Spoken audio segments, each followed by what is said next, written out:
recording. And then just to kind of break the ice a little bit and get a sense of where people are, where are you located? Are you in Atlantic Canada, Quebec, Ontario, the Prairies, British Columbia, the Territories, or outside of Canada? So if you would just tell us in the chat. We have at least one from Quebec, Ontario, Alberta, British Columbia, Ontario again. So I wouldn't say we have like the entire country represented, but we've got more than just one place. So that's good. Next question I have for you. In what function do you work? Are you in an academic department? Are you in an online learning and distance ed unit, a faculty development or learning, teaching and learning unit, a service or technology provided, a student, or something else? So we have a bit of variety here. I would say there's no single group that dominates. So what I'd like to do now is just welcome you on behalf of CNIE. The Canadian Network for Innovation in Education, which is what CNIE stands for, is the voice of Canada's distance and open education communities. We represent the merger of 3 organizations. First of all, the Association for Media and Technology in Education and the Canadian Association for Distance Education, or CADE, and they merged in 2007-ish to form CNIE. And in the past 6 months, we've merged with the Canadian E-Learning Enterprise Alliance, or CELIA.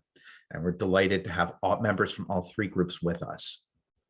Some of the benefits of membership in CNIE: we publish 2 peer-reviewed journals, the International Journal of E-Learning and Distance Education, the Canadian Journal of Learning and Technology. We provide news updates throughout the year, and we have a listserv that provides you with further updates, as well as updates from related organizations. We run a virtual conference, and this year will be held May 2 through 4, and we are still accepting proposals. So if you haven't submitted one yet, you still got time. We have an awards program. Unfortunately, you missed the CNIE Awards. Cindy, are we still accepting AmTech Awards or not? Yeah, until Friday. Until Friday, yeah. And if somebody let us know that they're working on it on the weekend, we probably take it on next Monday as well.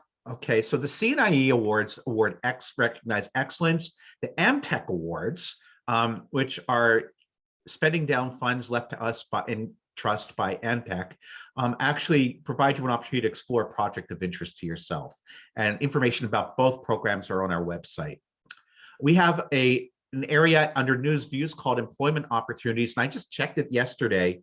We have a lot of opportunities. So if you're even just wondering what's out there, much less looking for a job, I definitely encourage you to look there. As a member, you have voting rights and the privilege of volunteering. And we also have virtual events, and we have the one today, and our next one is in a month. So let's talk a little bit about today's program. We have 2 showcases. The first one is Form and Function, Sustainable Design Meets Computational Thinking, and that will be Constance Blomgren is my lead contact on that, but we've got James Greenwood-Lee, Stella George, and Trevor Butler. And then the second one is, why should we embrace alternative credentials? And that's going to be presented by Aniklet Zefi. And so I'm going to stop my share, and I'm going to turn over control of the session to Connie and her colleagues. So showcase 1, we're looking forward to hearing from you. Well, thanks so much. It's very nice to be here today, and I just hope everyone can see my, oops, trying to get my sharing going here so that we can all see it. Of course, where the menu bars go sometimes is always different. There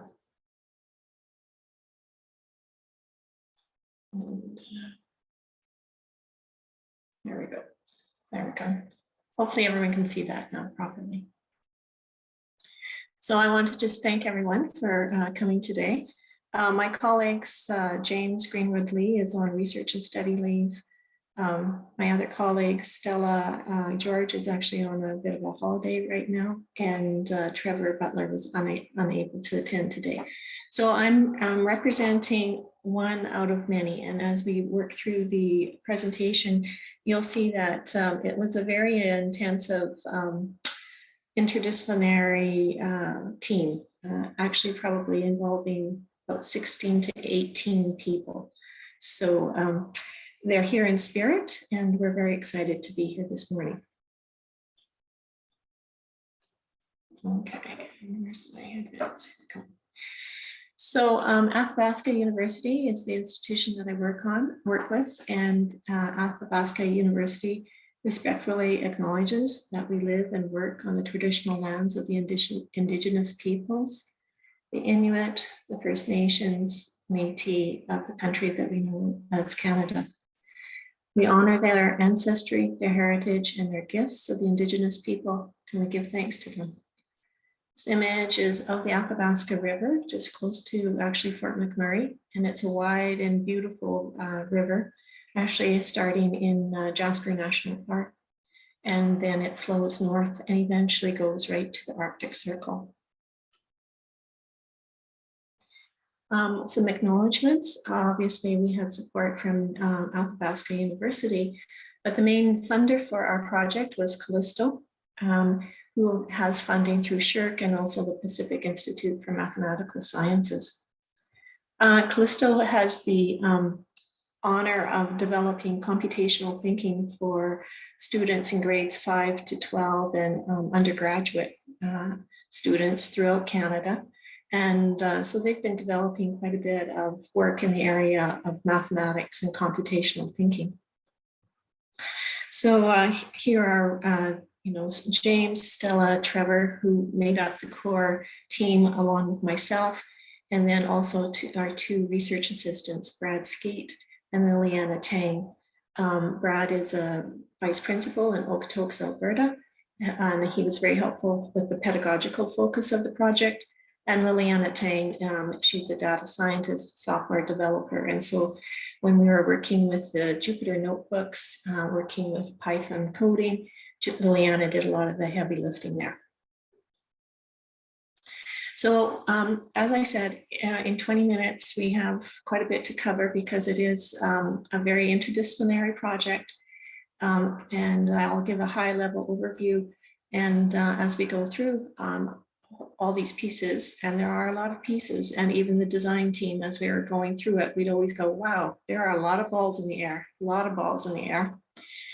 So there was a call by Callisto to put together any kind of project relating to coding, computational thinking, and of course, because they are using Python and the Jupyter notebooks, those are open source software. And so there's a big emphasis of openness in Callisto. And so they have also moved to embracing that fully in the lesson plans that they support through their funding with teachers to be openly licensed.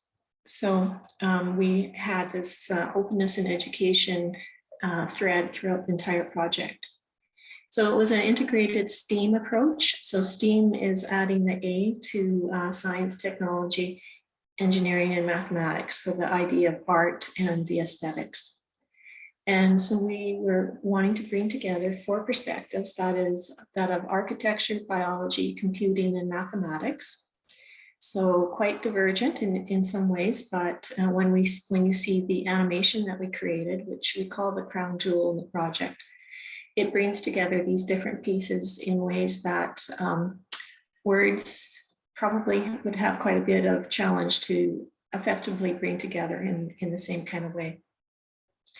So we created a series of process-based OER learning activities and lessons, and they were developed by our interdisciplinary team. And as I said, we had faculty from the School of Architecture, biology professors, computer science professors, mathematicians, and also the pedagogy piece. So there's the challenge, pardon me, is to bring both to learn and apply computational thinking to real world phenomena. So throughout, we were trying to ensure that we had a common theme of sustainable architectural design. And when we're talking about this, it's not just one building. We're really being very high level and conceptual in our thinking, and it's a sustainably designed community.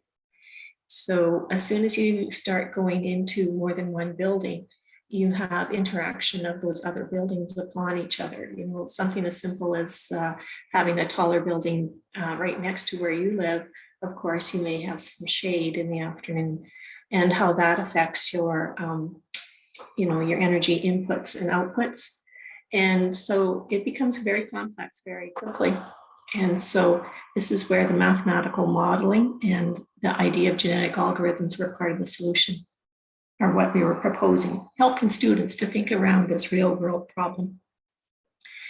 So we had design plans in natural science and biology, design plans also in mathematics, and then design plans in computational thinking. But the computational thinking ran through all of these. And so there's interactions. We did it so that a high school teacher teaching biology would be able to just dive in and just use the biology piece. But if there was cooperation and collaboration between like the mathematical classes, then they would be able to integrate these as well. So they were separate, but yet also integrated. So that was another design challenge. How do you do all these things? So in using computational thinking in real world context, we are aiming for students to recognize that computational thinking does not necessarily equate to just math and computers, but rather that math and computing are tools to facilitate computational thinking. So it's a shift. And so it's not always possible either to capture all the variables or goals in direct math modeling. And so this is where sometimes naturally inspired approaches to try to find the closest options to the optimal solution can come from places such as nature. And so this is where we took the concept of genetic algorithms, which builds on the idea of natural selection, to help students understand the concept of what is a genetic algorithm and how that could be used to create multiple scenarios that otherwise would be really difficult to mathematically compute. So this obviously, because it's mathematics in this area, these are the contributions of my colleague, James. So I would like to just run a short video. We won't be able to watch the entire animation that we created. We hired professional animators to support us in this process. We're going to try it. Saul said that this might be something new, so we'll see how it goes. And please let me know, a thumbs up that you can hear it. And we'll watch about 2.5 to 3 minutes. It's 8 minutes in length. So it's a bit too long to watch just all the way through today.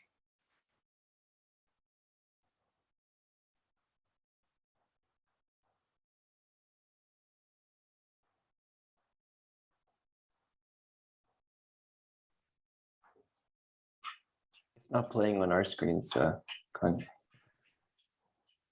If it's It's playing not for playing? you, Yeah, stop sharing your screen and then start sharing the screen with the browser window with the video. Okay.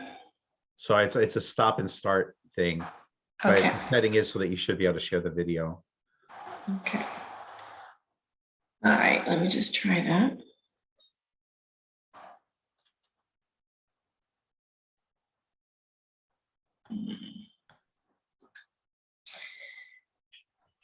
Is it showing now? No. Okay, I'm having trouble getting out of the. Okay, well, that's fine. Close.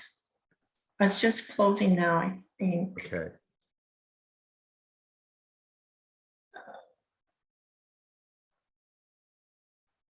I'm actually having trouble to just like even get out of. Okay. All right, let's try this. Okay. You want to send me the link and maybe I can run it off of my computer? Okay. Well, we can try this right now if we want Okay. to try this. That's okay. Okay. Whatever works. Something's happening. Okay, you're seeing something there? Yeah, definitely.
Natural selection. Darwin's finches are a prime example of natural selection.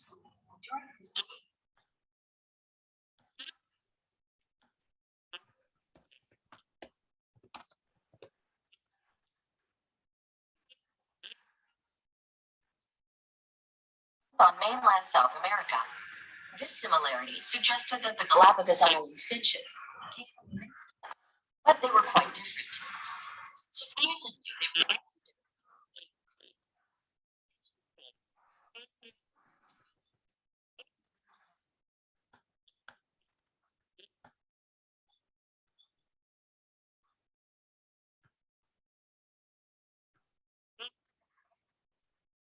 for eating insects. Short and narrow beaks were suitable for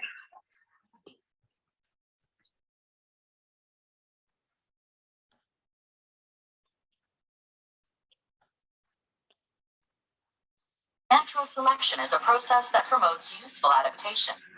If we apply it to our buildings,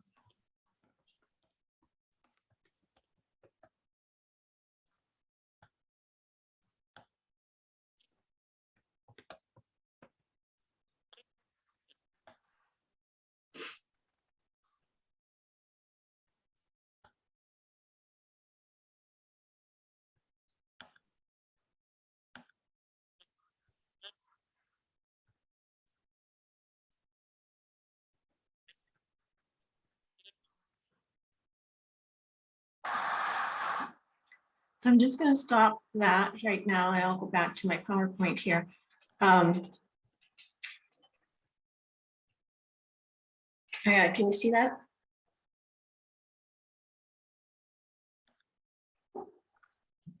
Not yet.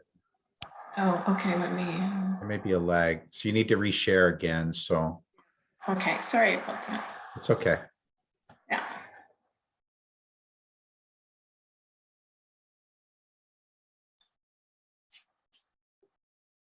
Okay, so I think we're here. Now we see it. Yes. Oh, okay, all right. I said from current slide, but it didn't. I'll just go here. So there we are.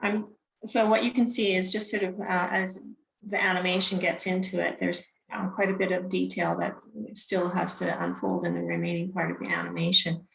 But we're working towards this idea of how you can use the Jupyter notebooks, which are, again, I don't have a coding background, but they're interactive and they're very usable for young coders, especially, or novice coders.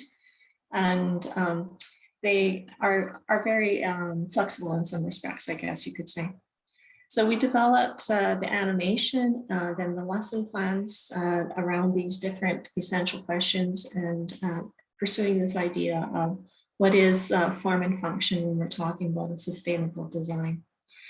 So obviously this is interdisciplinary, and at times we saw ourselves moving into what's called transdisciplinary knowledge. So trying to build in all these different little pieces so the sum of the parts is greater than everything. The lesson plans are available on OER Commons and also on the Callista website, and I can share those links in afterwards. I'm presenting. So overall, our innovations is that we had a holistic approach throughout, and that we were really working hard to address a real world complex problem, and teaching concepts of computational thinking over just solely the math operations. You try to also use this STEAM in the presentation of the materials, and having openness in OER as an original starting point. So this idea of co-creation of the materials as much as possible, and then introduce some interdisciplinary approaches to working, bringing together all these people with different disciplinary backgrounds and a short timeline. It was quite a challenge, and we had to establish quite a bit of trust quite quickly. None of us had worked together previously, and I was the only one with any of the faculty with a K-12 background. So we're working for an audience that undergraduate and graduate students are obviously quite different than high school students. So trying to just meld all of that together was a very big, exciting, and I would call this one of the highlights of my career so far. So, from the mathematic perception, again, trying to emphasize algorithms over concepts, solutions over analysis, and students are fearing problems rather than problems that sort of captivate. So James was really interested to try and bring this forward as much as possible. And this is where that real world relationship can be shifted through an approach such as what we tried here. And again, math modeling is a language and that many struggle to learn, and that if we can think about it from an interdisciplinary and transdisciplinary perspective, perhaps some of the barriers that many students from also, all backgrounds have some definite challenge with math, it seems. And so thinking in different ways about how to involve people with math and in with software development, coding, and that whole piece of computational thinking. So by adding the A to the STEM, we had essential questions that were to create curiosity and relevancy, and teachers could go back to those again and again. That real life problem through that a venue of looking at it through biology and asking questions through biology that reach out to some of these other disciplines. The look and feel of the animation itself, we wanted something that was not going to be time dated or out of fashion too quickly, so that even that collage, which is a type of remix feel. And the animation is openly licensed, and so we encourage remixing by design students perhaps even, so they could, even if they're not doing anything about math or biology, they could take that animation and remix it, do some interesting things, and potentially even making memes or laptops to first these kind of things. So when we're talking about open pedagogy, of course, we're talking many different definitions. The one that I brought to the team was Hegarty's definition of open pedagogy, with the 8 attributes there highlighted. And so in this project, I would say that definitely the yellow, people, openness and trust, innovation and creativity, and working towards a connected community was definitely part of it. Because of COVID, we did have some changes in our plans. And then again, on the right side, different approaches, and the transdisciplinary and the open pedagogy sort of overlapping. We would, that's what we're reaching towards. Whether we achieved it, we could not say for sure. So the role of the technologies is very important. It was part of the production in the design plans. We use Google Docs as for open review and adjusting. And also animation software was often shared, through the different, like Dropbox and different tools that the animation company would use. The Jupyter notebooks as well, and OER platforms, YouTube. And we had, originally planned for some kind of like an open hackathon where we would have students coming together. Again, this was affected by COVID. And then interdisciplinary working. So we used, innovation in coming together at different times through Zoom and the Jupyter notebooks, the Google Docs, all working together. So the role of technologies, without the technologies, this project would not be available or possible. So here I would like to acknowledge our list of collaborators. Again, as I mentioned, there were quite a few people. And again, this list doesn't include the 2 animators that we hired as well, Trevor and Corey from Pulp Studios, and my attributions. So I can take some questions if anybody is interested. Yes, we've got about 4 minutes for questions, so please ask something.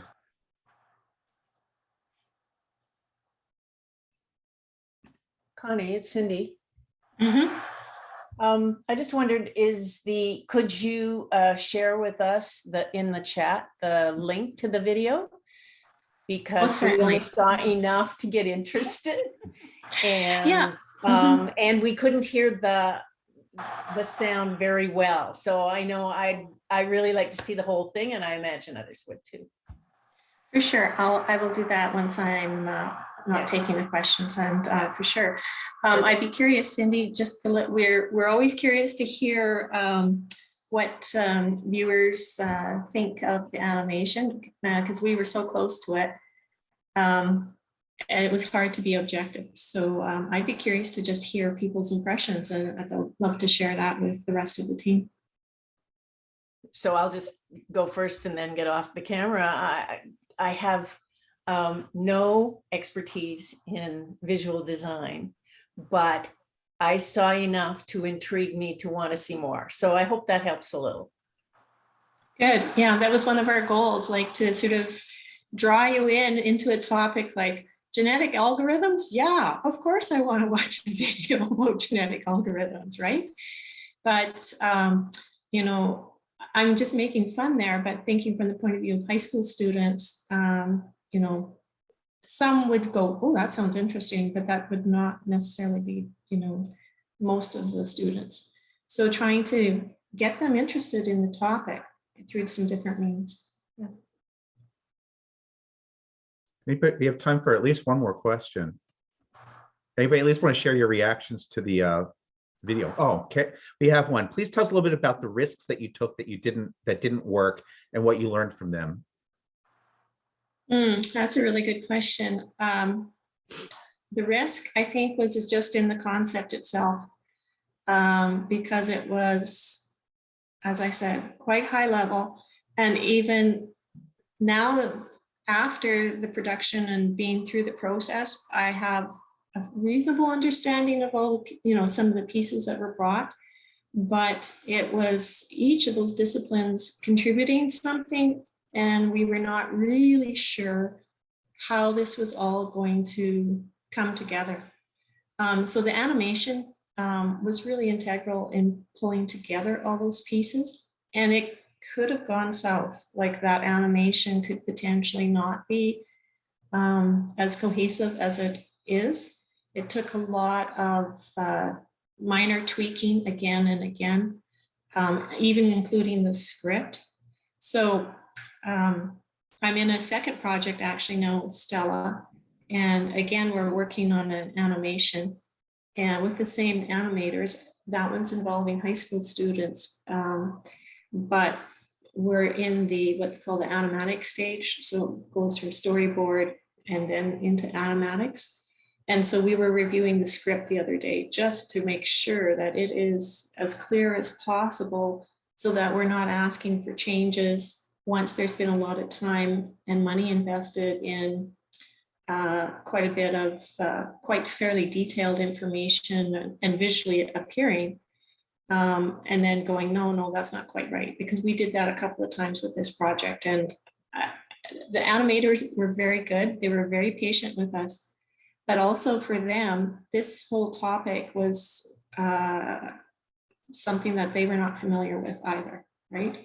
So there's this sort of like the barrier of the topic of science, technology, engineering, and mathematics that many people feel that they cannot engage with other than in a very elementary way. So I think the risk was actually the topic and our very transdisciplinary concept. Thank you very much. I wish we had time for more questions. Unfortunately, we have another speaker. I'd like to make time for them. Thank you so much. Let's give a virtual round of applause to Connie and her team for a really cool project. So thank you. Now, turn attention to something a bit different. Aniklet Zefi is here from Concordia Continuing Education to talk to us about alternative credentials, which is something we've heard a lot about, but now we're going to get a lot of detail about. So, Ani, all you. Thank you, Stella. I just had to unmute myself there and figure out this Zoom sharing. That was a great presentation by Connie, and I think I experienced some of those same challenges with adults, as in a lot in emerging technologies, that math and stats are still foundational in those, and a lot of people coming to us without those basics struggle sometimes in our data science programs and such. So that was really interesting to see how Connie and her team approached that. So My presentation is on why should we embrace alternative credentials. My name is Aniklet Zefi. I'm an instructional designer at Concordia Continuing Education. I mostly design learning experiences in emerging technologies and alternative credentials, actually, learning experience and alternative credentials. And most recently, I've been designing in user experience design and artificial intelligence and machine learning. Before I start my presentation, I want to kind of preface it a little bit because I think the title, I wrote the title, but I think what I want to say is that I definitely believe there's a role for alternative credentials in lifelong learning broadly and continuing education specifically. However, I think there should be healthy debate in the role of alternative credentials in more traditional education. What I mean by that is whole person education, holistic and broad education that we're more used to, because there is some philosophical and values differences between what alternative credentials try to do and what we've kind of come to embrace as universities preparing students for. So not to say that there's no role, but I think we should continue to talk about that, because I don't want to just say this is it and it replaces everything. What I want to do is just give a broad overview of and synthesis of the literature that's out there on alternative credentials to give you a better understanding. I thought I'd preface that because there's a lot of debate. There was also a University of Toronto, 2 researchers that wrote kind of against micro-credentials in traditional educational settings. So it's a differing point of view. So what's in store for you? So sorry, my slides weren't changing. So first, define alternative credential, right? Or at least attempt to, it's fairly broad. Then describe the role that alternative credentials play in meeting societal needs. And finally, identify the main characteristics and common types of alternative credentials. So what are alternative credentials? One definition is competency, skills, and learning outcomes derived from assessment-based non-degree activities that align to specific timely needs in the workforce. So it's really a new way to demonstrate knowledge and skills to potential employers. It is also a wake-up call for education leaders to support reskilling, upskilling, and career shifts that are taking place in society. Another more recent definition of alternative credentials, and this is coming from the OECD that put out a report. If you're going to read one thing on alternative credentials, this is the report to start with. And this definition is credentials that are not recognized as standalone educational qualifications by relevant national education authorities. And this draws that contrast with credentials traditionally offered by higher education institutions such as bachelor's, master's, and doctoral degrees. I think the 2 definitions together kind of paint that picture of what alternative credentials are, but they're a little bit all over the place. So it is hard to define them. And I even saw a tweet that somebody was just so frustrated about how people are defining micro-credentials, alternative credentials. So what role do alternative credentials play in meeting current societal needs? Well, first, they address the demographic shifts resulting in less college-age students. And Deloitte did a report where they're projecting that there's going to be a significant drop in students graduating in US high schools. And I know it's a US stat, but I don't think it's unique to the US. I think it's happening in Canada as well. What does that mean for us? It means that if there's less people entering the university system, then there's less graduates. And a lot of our emerging technologies roles, for example, require that influx of new talent. And if you don't have that, then that brings us to our second point, which is alternative credentials help meet the rising demand for upskilling and reskilling. So if you don't have the influx of talent coming in from universities, then you're going to have to use your current workforce to meet your shortages, right? So that's kind of what's happening, and that's why they need to be more closely aligned with the labor market. And in terms of learners, most of them take alternative credentials for work-related purposes. Employers are looking for quick ways to train a workforce and increase their productivity. And students are also looking for quick ways to learn new skills or verify skills they have so that they can earn a promotion, raise, or qualify for a new job. So I have an example. So an example is the Ericsson AI Upskill Program, and this is offered through the Applied AI Institute at Concordia University in partnership with Ericsson, the giant telecommunications company, and supported by Concordia Lifelong Learning. I continue to play a small role in this project, so I'm very familiar with it. And this falls under that category that's becoming more and more popular, that are custom programs for a specific employer or industry. So that higher education partnership with industry. And for Ericsson in this case, they wanted something to better support their business goals and objectives. You can read a little bit about them and what they're doing. It's massive. I mean, they're building 5G networks, so it's quite relevant to what's happening in society right now. So what they wanted is they actually signed up over 100, mostly telecommunications engineers, to go through to upskill in artificial intelligence and machine learning. And they use Jupyter notebooks. They also use Python. So to bring it back to Connie's presentation. And what they go through is 32 different lectures and hands-on tutorials. But also more interesting to me is that they actually brought their own projects that solve real problems within Ericsson.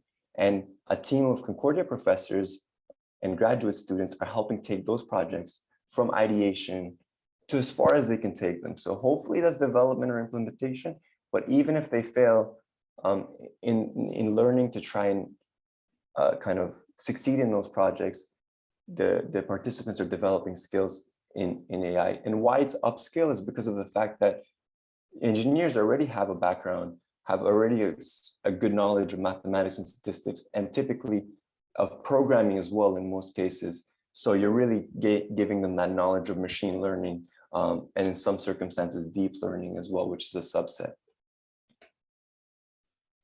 So that was the example. So what are the main characteristics of alternative credentials? First, they're flexible and accessible in terms of time, space, and money. So it's mostly online delivery, although face-to-face was the norm in the past. And I really like this analogy. It's buying songs rather than albums, right? So it's going from that full album to iTunes to Spotify. So in the sense of you just want a specific skill. You don't need to get a 4-year degree to get that specific skill in some circumstances, not for everybody. And the money thing is that because, and I think this is applicable a little bit more in the US because of the cost of education, although Canada, it varies as well between provinces. But in the US, they're significantly cheaper than doing a full degree. So the other thing is that the duration and pacing are often shorter than formal education programs. Another quote I really liked in the research was by Gautier. So seat time does not equal education, right? Just because you're spending a lot of time on something, if something is well designed, even if it's shorter, it can get you that skill. However, I don't want to also be oblivious to the fact that if you spend more time practicing something and more time on something, then that would probably lead to better outcomes. But I just wanted to kind of say that seat time does not equal education was kind of a nice way to put it as well.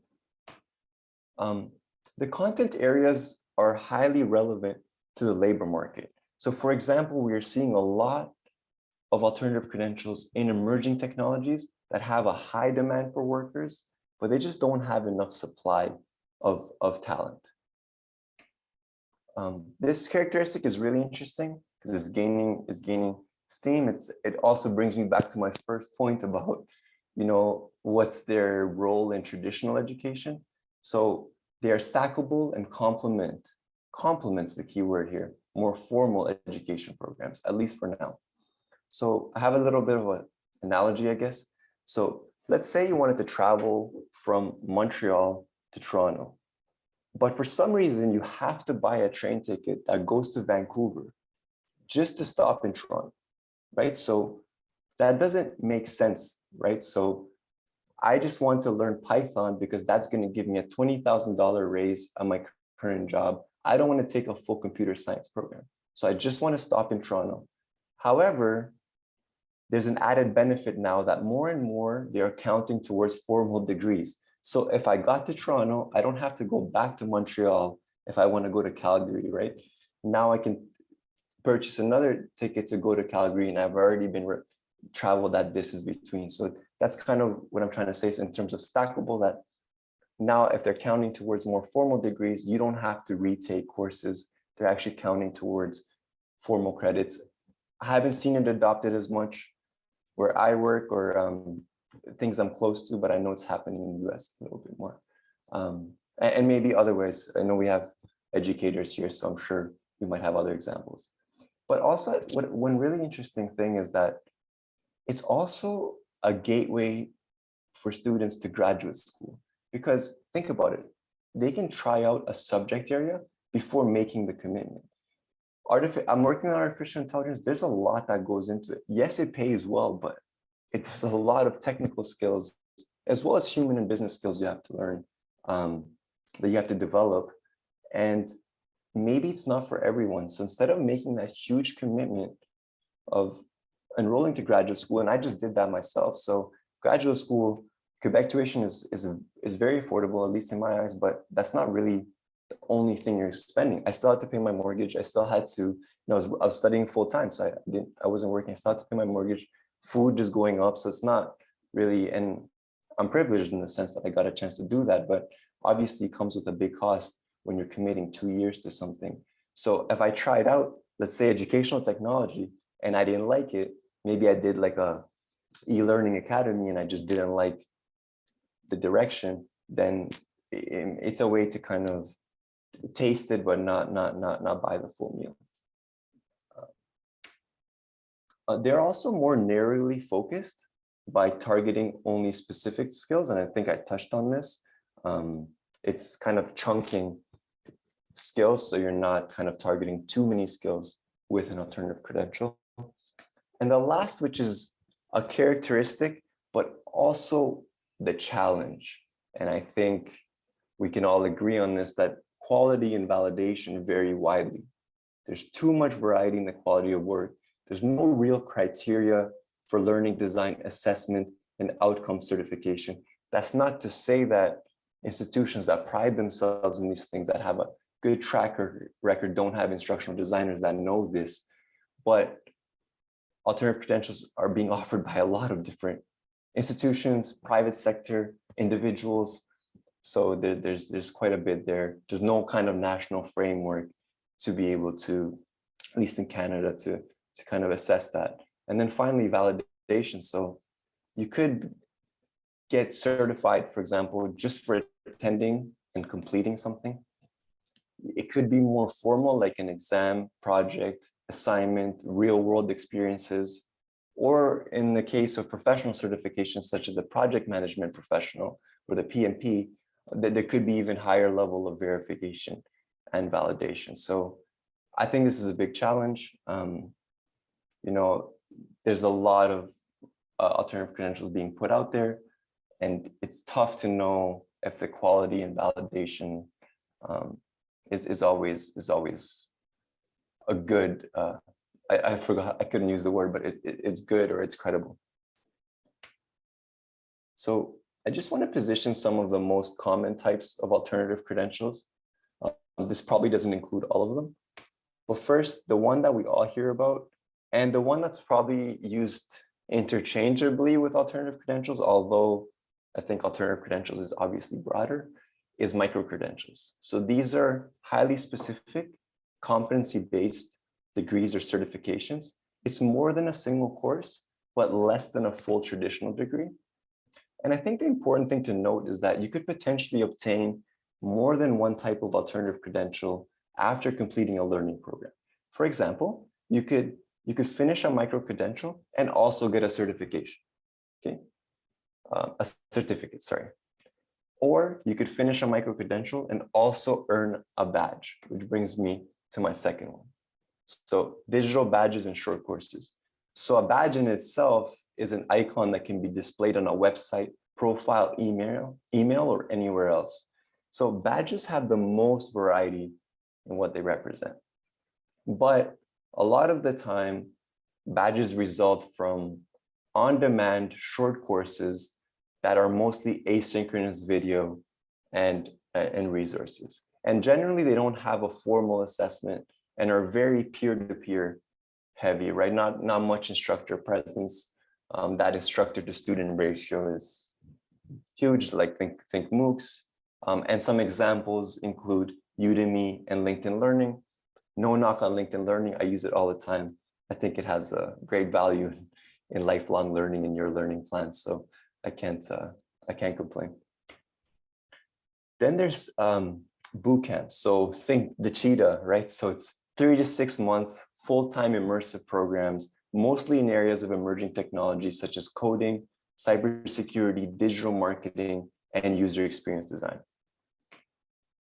Then certificates. So micro-credentials, these start to blend a little bit together. So it's hard to kind of place them, but certificates may or may not be offered for credit.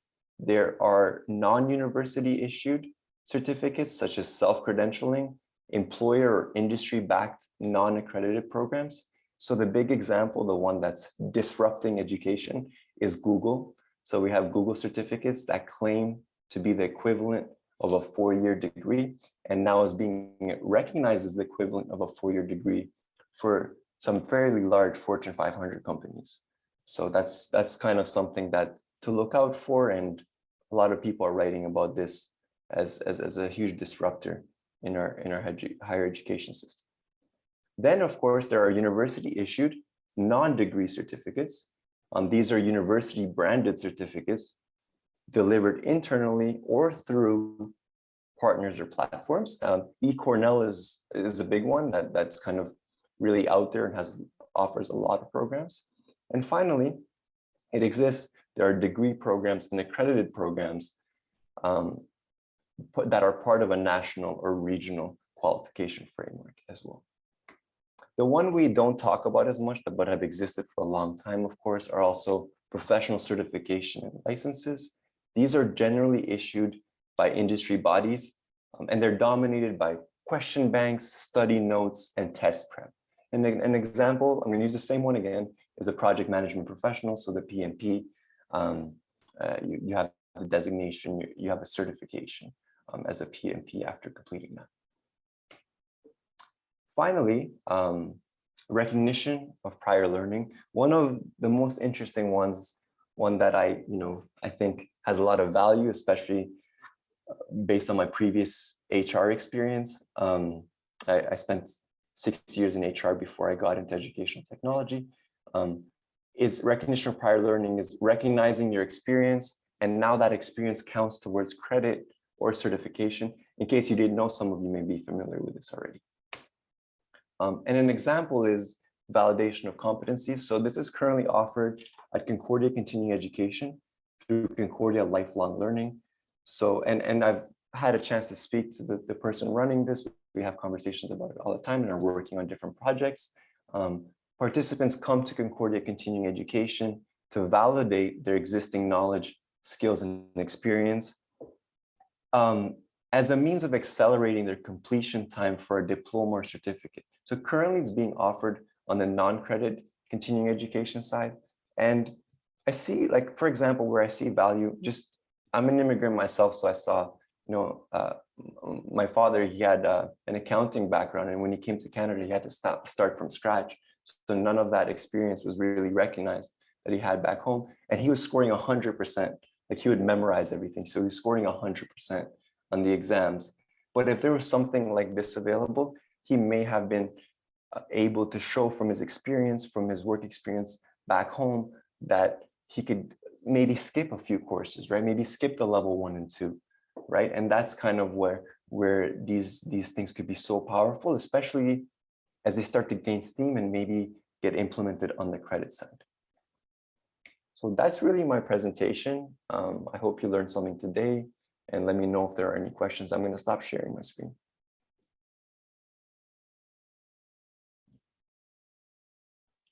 Does anybody have any questions about alternative credentials? I mean, I just want to say first, I mean, that was like an amazing compilation of material from quite a diverse set of sources. Do you want to, I'll start with a question while we're waiting for others.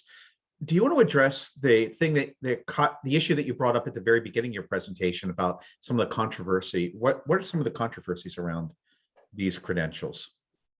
For sure. I think the controversy stems from the fact that in tradition, what we're saying is that whole person education, right? We're not preparing people. A lot of the time, the argument is that we're not preparing people to do a specific role. We're not preparing people to be a data science engineer. Or we're not preparing people to be, sorry, I don't even know if that's like, yeah. So instead, we're preparing people to think for themselves, to have critical thinking skills, to be a whole person while giving them these skills. And that's where I think alternative credentials are starting to be really closely tied with the workforce, with industry. And I think there are a lot of criticisms from a lot of people in higher ed that university and industry have been kept separate for so long. Although they do have some bridging, that shouldn't be the main role of education. So I think it's a big debate, but it's more of a philosophical and values difference. Not everybody holds that in higher education, but I still think healthy debate around it is important. Like I do see, you know, I can argue both sides, I would say. Yeah. Well, we have a question from Carol Sparks, and let me read it. Is alternative credentials a new term for continuing education, or does it include a different scope? Thanks, Carol. Important I think question. it's a good question. I don't want to pretend also that I'm an expert, but I do believe continuing education has been offering alternative credentials. And sometimes when something new comes in, it's almost like a fad that it never existed. I think alternative credentials have a long history. We're talking about it more now, but I don't think it only includes continuing education. Like I said, the stackability, right? We're talking about the fact that these are going to be, if they start to become more mainstream, you're going to be able to take an alternative credential. It's going to count towards credit. So it's going to count towards actual degrees, undergraduate and graduate degrees. So no, I think it's moving way beyond continuing education. I just think continuing education is benefiting from the fact that upskilling and reskilling are extremely needed because they were already doing this before. So it's just kind of an easy, not easy, I would say, but a natural adoption of these more in continuing ed. It just works more naturally, but no, it's moving way beyond. And I would say the industry part is not the scary part, but you're talking about Google certificates. These are very short, affordable programs that Deloitte recognizes now. You have big companies recognizing these as 4-year degrees. So, you know, so it's moved beyond continuing ed. And I don't know what the future holds. I can't say that, but I think they're going to have a huge role beyond the walls of a university and continuing education. If I could just make one addition, I hope you won't mind. The alternative credentials, first of all, are huge in the for-profit education market, and in the and it's not just like for-profit universities, which is what most people think of.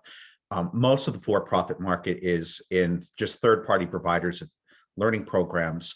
Some of it is not technically for profit. There are a lot of professional associations. We're extremely active in this place.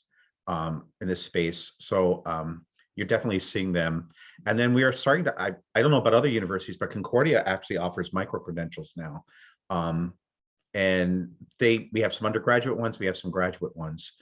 Some of them are stackable, some of them are not. So Why yeah. didn't you tell me this before, Saul? What? I could have used it as an example. I didn't even know. So well, I have to, in your defense, I just found out about one of them I knew was a stackable credential, but it became more stackable in the past week when I made a clarification on it. Okay. So yeah, I'll be happy to tell you about it later. Anyway, anybody have any other questions? We have time for one more if people have something to ask. If not, I know we're in the middle of the day for some of you, we're in the middle of the morning for others of you.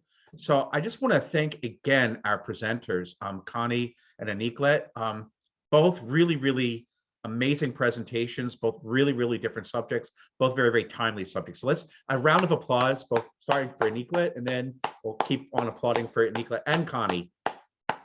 So thank you very much. This concludes today's presentations. Just to let you know, we've got a really cool presentation coming up in March, and it's about like radicalism and Kierkegaard and instructional design.